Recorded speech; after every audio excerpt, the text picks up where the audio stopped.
A millionaire asked his daughter to choose a new mother from among 5 wealthy women. But he chose the black cleaning lady when he discovered the truth about who really took care of the girl.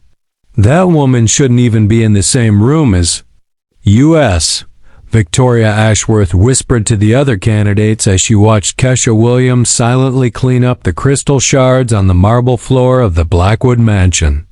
The glass had been accidentally knocked over during lunch by the 5 socialites, competing to become the new wife of millionaire widower David Blackwood.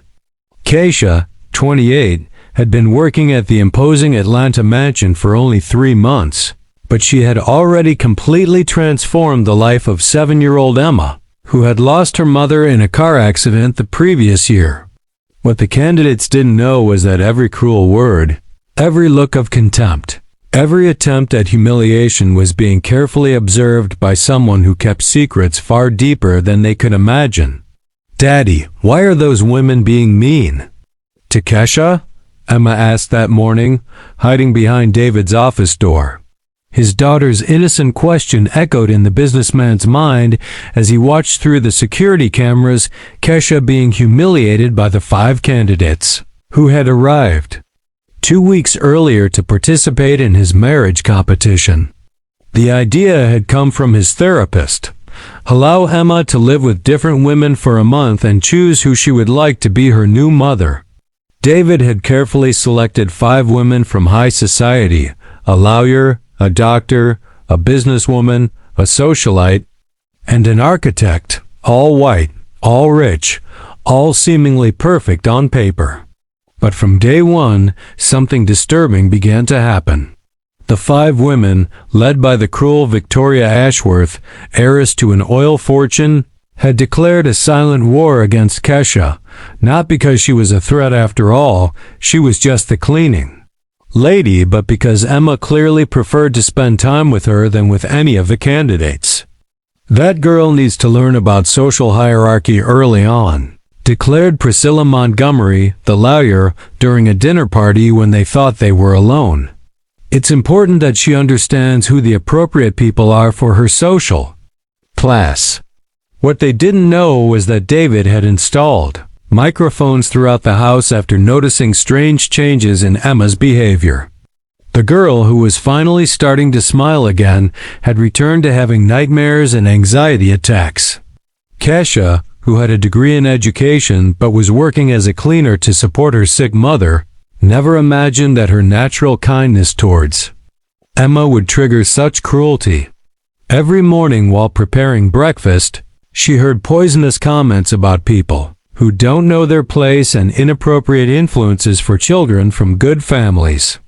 But there was something none of the 5 candidates noticed.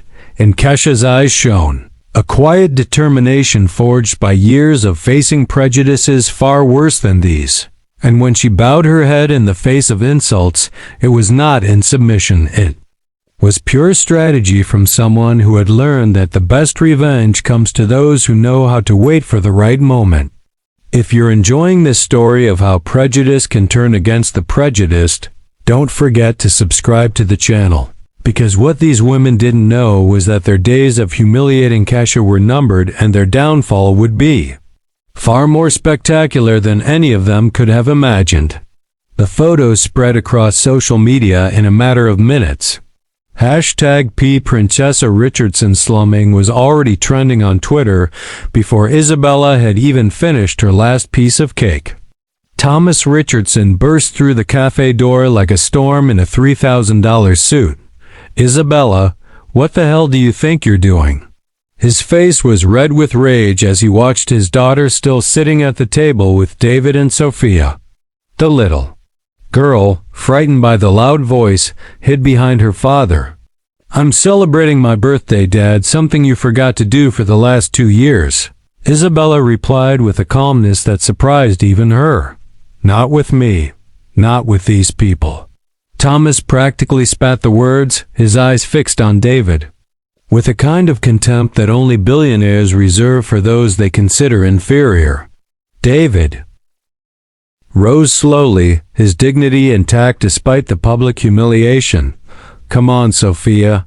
We've caused enough trouble." "No," Isabella said firmly, surprising everyone by blocking the exit with her wheelchair. You haven't bothered anyone. In fact, you're the only people who remembered it's my birthday. The sentence cut through the air like a knife. Thomas felt the weight of the other customers' curious glances, all discreetly recording with their cell phones. We'll talk about this at home, he growled through clenched teeth. But social media had already taken over the narrative.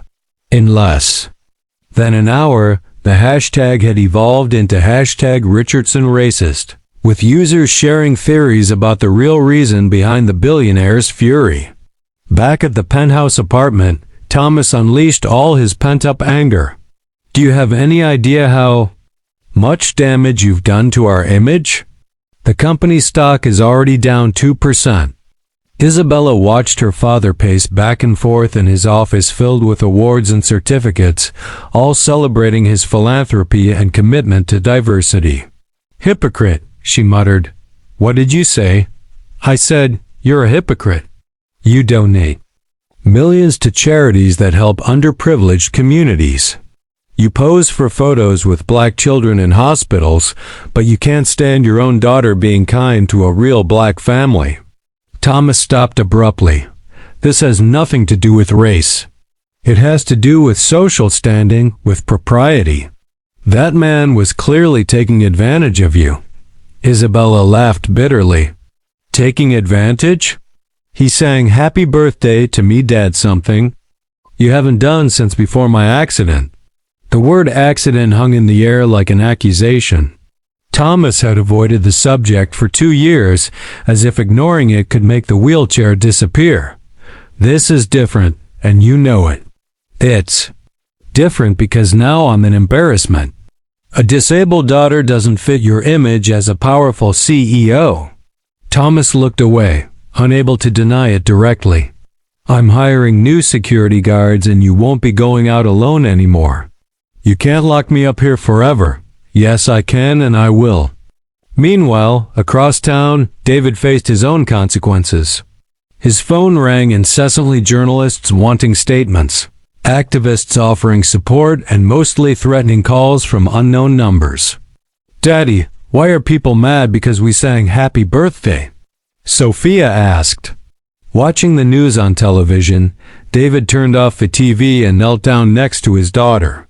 Because some people are afraid of kindness when it comes from people who don't look like them.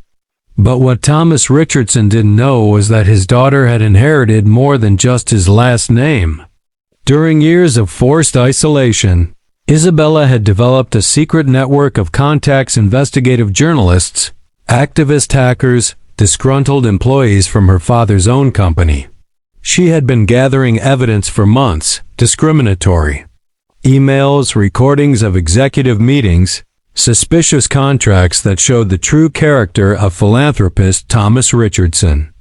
That night, while Thomas celebrated handling the situation with his PR team, Isabella typed silently on her laptop.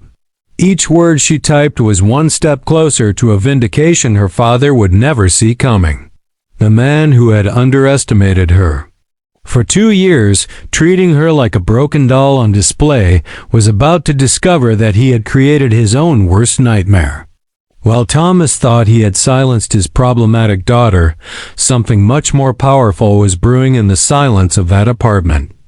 A storm that would prove that underestimating someone because of their physical condition can be the biggest strategic mistake an arrogant man can make. 3 days after the coffee incident, as Thomas had come to refer to the episode, Isabella discovered that her personal bank accounts had been frozen. Her car keys had also mysteriously disappeared. It's for your own good, Thomas declared over breakfast, not even deigning to look at his daughter. Until this social media hysteria blows over, you're staying here. Isabella watched her father calmly read his financial newspaper as if he hadn't just imprisoned her in her own home. And how long do you think this will last? As long as necessary. I've already hired a crisis management company. In a few weeks, no one will remember this farce. What Thomas didn't know was that Isabella had learned to be invisible long before the accident. For years, she had silently observed business meetings at home, absorbing information that her father assumed she didn't know. When she became paraplegic, this invisibility only intensified. People talked in front of her as if she didn't exist. That afternoon, while Thomas was participating in a video conference in his office, Isabella discreetly connected to the corporate Wi-Fi network using a laptop he didn't know she owned. His passwords were pathetic, the company name followed by the year.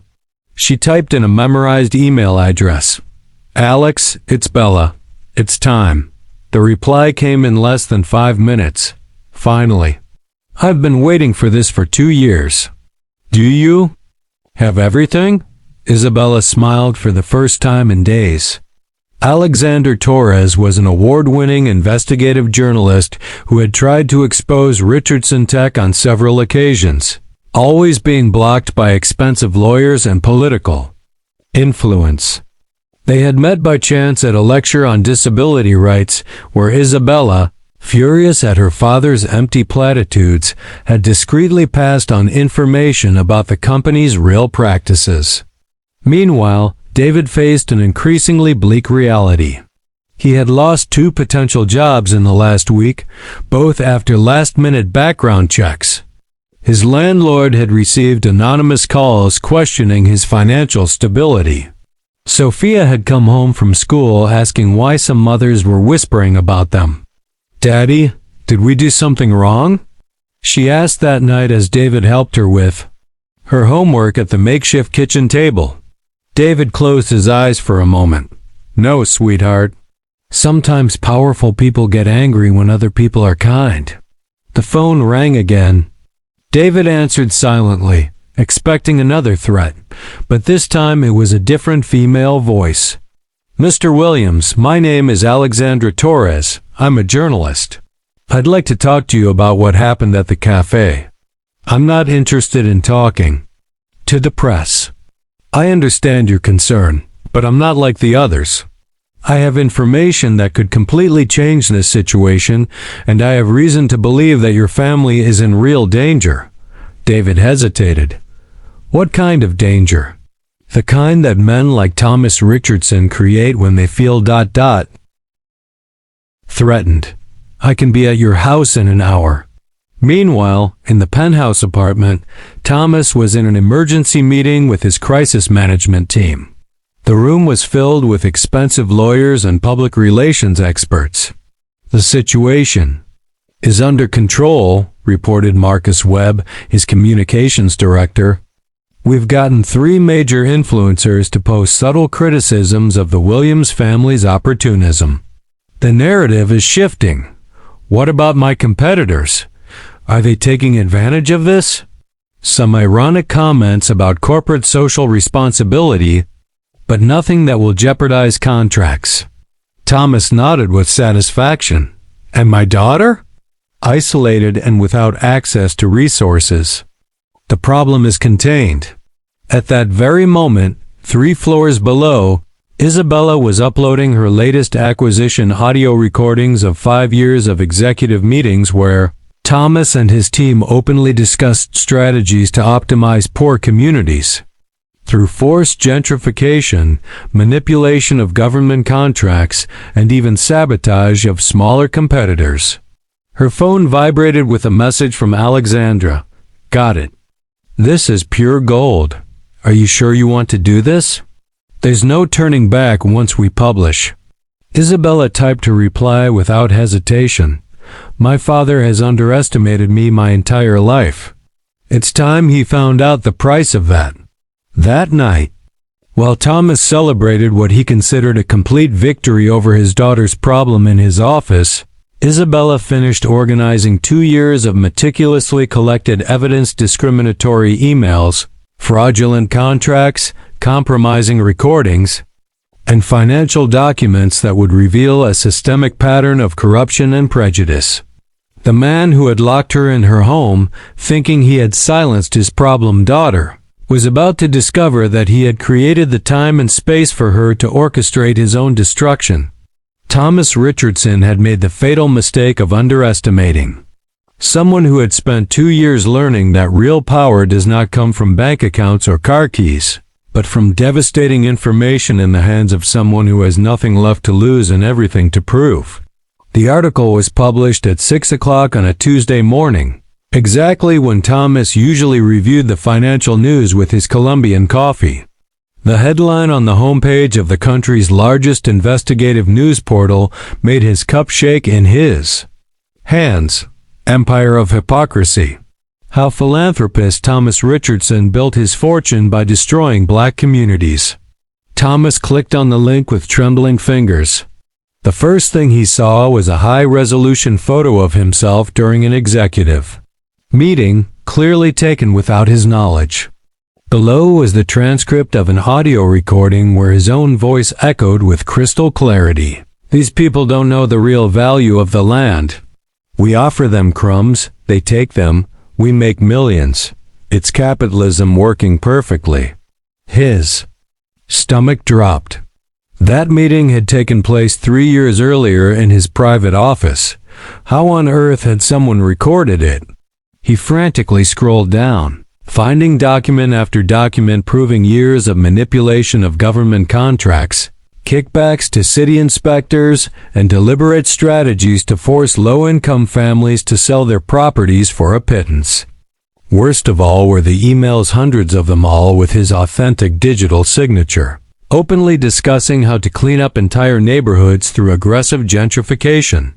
In one address to the mayor, he had written, "We need to speed up the removal process before these people get organized. Offer them ridiculous compensation and use whatever pressure is necessary to get them to accept." Thomas rushed to his home office, his legs wobbly. "Marcus," he shouted to his communications director, "have you seen this? How did they get these files?" Marcus Webb was pale, his laptop open to the same article. "Mr. Richardson, this is devastating. We have evidence of dozens of financial crimes here. And the recordings, the quality is perfect. Where did these recordings come from?" Thomas was yelling now, his usual composure completely shattered. It was then that Marcus pointed to a small detail at the end of the article, a discreet footnote that read, "Special thanks to the anonymous source who provided evidence collected. Over 2 years of systematic documentation." 2 years. Thomas felt the blood drain from his face. 2 years was exactly how long it had been since Isabella's accident. At that moment, his daughter appeared in the office doorway, her wheelchair gliding silently across the Italian marble. She was holding a tablet, a serene smile on her face. "Good morning, Dad. Did you see the news?" Thomas stared at her in utter shock. "You? Was that you? For 2 years you treated me like a broken decorative object. You talked in front of me as if I were invisible. You attended meetings in the next room, thinking I couldn't hear you." Isabella spoke with frightening calm. "You forgot that before the accident, I had a degree in business and always paid attention to your business. Isabella, you don't understand the consequences. I understand perfectly. So much so that I've already sent copies of everything to the federal prosecutor's office, the Internal Revenue Service, and the FBI." She paused, watching her father's face crumble. "Oh, and I also sent everything to David Williams. You remember him? That inferior man who sang Happy Birthday with me? He has a degree in computer science from MIT and is a specialist in digital security. He helped authenticate all the evidence." Thomas staggered, leaning on the table. "You ruined everything. The company, our family, our reputation. I fixed everything. For years you built an empire based on destroying the dreams of people like David. Entire families lost their homes because of your greed disguised as philanthropy." Thomas's phone rang incessantly. Shareholders, lawyers, journalists, all wanting explanations for what was already being called the biggest corporate scandal of the decade. That afternoon, Richardson tech stock plummeted 87%. Government contracts. were suspended, and the board of directors called an emergency meeting to discuss Thomas's immediate removal as president. Meanwhile, Isabella received a call from David. "The article changed everything," he said, his voice heavy with emotion. "3 companies offered me jobs today. Sophia was right all along. You really are special. David, there's something I need to tell you. At the cafe, when you and Sophia sang happy birthday to me, I already knew who you were. I had researched you after my father showed me such contempt.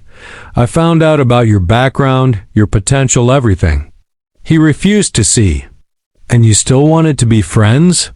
Especially because of that, you showed me that dignity is priceless.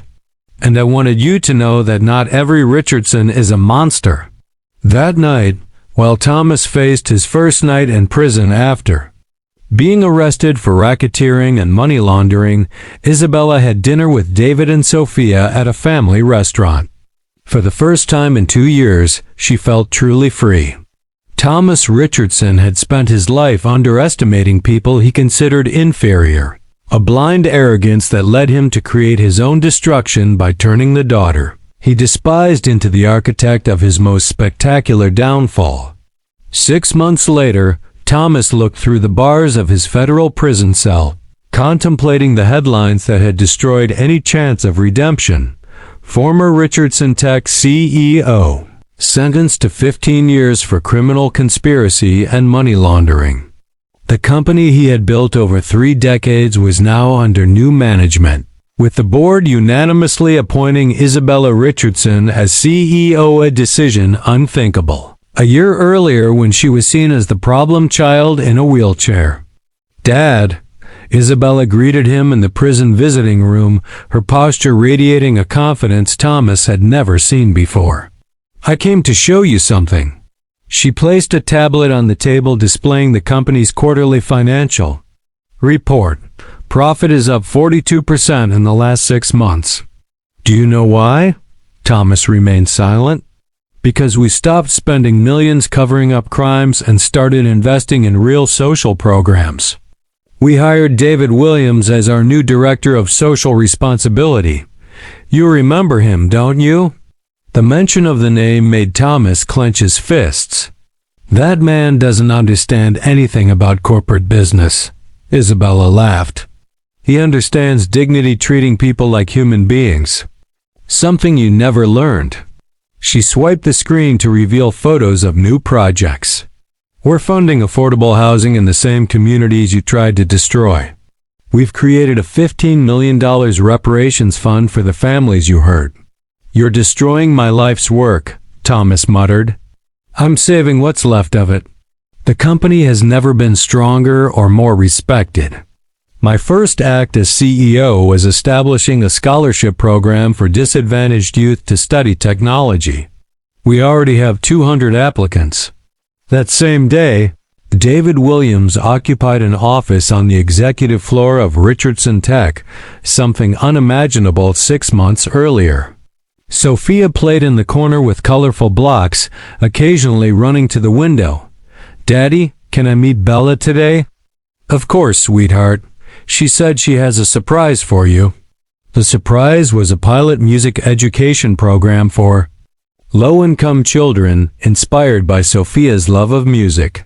The city's first community conservatory would open in a former property Thomas had illegally confiscated, now returned to the community as a cultural center. "You really didn't have to do this," David said. "Yes, I did. For 2 years, you reminded me that kindness exists even when all seems lost. Now I want hundreds of other children to have the opportunities my father tried to deny them." Isabella's transformation was complete. Once considered a PR problem, she now appeared regularly in Forbes and Fortune as one of the most innovative CEOs of her generation. Her wheelchair was no longer a limitation, it was a symbol of leadership. Through overcoming obstacles. 3 years after their meeting at the cafe, Isabella and David married in a simple but meaningful ceremony at the conservatory they had created. now home to over 500 children. Sophia, now 8, was the flower girl. In her speech, Isabella said, "3 years ago, my father told me I would never be anything but a dead weight to my family. Today, I run a company worth $2 billion. I am married to the most honest man I know, and I have a daughter who teaches me every day that love knows no barriers." Sometimes, the people who try hardest to tear us down are the ones who inspire us to rise up. Thomas, still in prison, learned of the wedding through a letter from Isabella, not a taunt, but an invitation. If you ever want to meet your granddaughter without prejudice or judgment, our door is open, but only when you understand that dignity has no color, social class, or physical limitations. 2 weeks later, Thomas replied with one handwritten line, "I am proud of the woman you have become despite me." 5 years after that chance encounter at the cafe, Richardson. Tech was a global benchmark in corporate social responsibility. David led a team of 50 dedicated to community programs, and Isabella was invited worldwide to speak on inclusive leadership. Sophia, now 10, played violin at the conservatory named after her. The cafe where it all began still stood, with a small sign on the corner table reading "Table of Kindness." Thomas was released from prison at 71, a changed man. His first stop was the conservatory, where he found Sophia rehearsing. "Are you Mab Bella's grandfather?" she asked. "I am," he said. "Would you like to hear my song?" Mab Bella says music heals broken things. As music filled the air, Thomas finally understood. True power comes not from tearing others down, but from lifting them up. His daughter had turned his legacy of destruction into an empire of hope. Isabella Richardson proved that the best revenge isn't destroying those who hurt you, but building something so beautiful and meaningful that their cruelty becomes irrelevant. She didn't just overcome the limitations imposed on her, she redefined strength, success, and true power. Her story shows that when arrogant people underestimate our ability to grow, they fuel us to become exactly what they could never be, genuinely extraordinary.